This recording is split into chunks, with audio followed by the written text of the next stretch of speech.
When you open a new Blender file, the y-axis, which is this yellow-green, will be running left to right. The x-axis, which is red, is like coming towards you, so to speak, and the z-axis goes up and down. So to kind of like explain this better, I made this weird little thing here with top, right, left, and bottom and stuff written on it. Okay, because I want to show y'all how to easily navigate to different viewpoints. It's real easy. A couple ways to do it.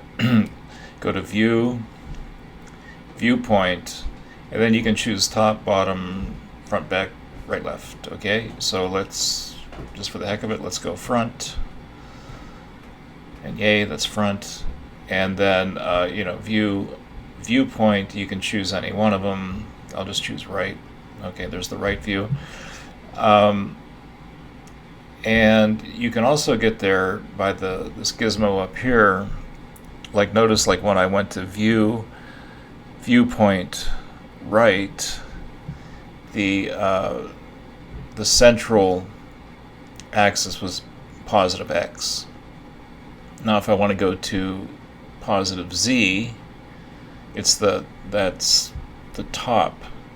Positive z is the top.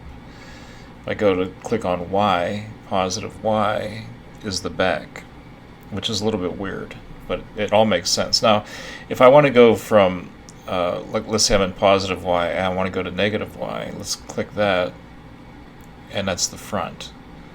Okay, so let me go to positive x, that's the right, and then if I want to go to negative x, just click on the x again, and it goes to the left view. Now to get back to the real world, or whatever, the 3D world, the 3D view, you can just hover over the gizmo anywhere in this white region, click, hold, and drag, and it will bring you back to reality. So again, it's a little weird, but basically, like when you open a new file, this is the orientation. The front view is over here, okay? And again, you can go view, viewpoint, and toggle through top, bottom, front, back, blah, blah, blah.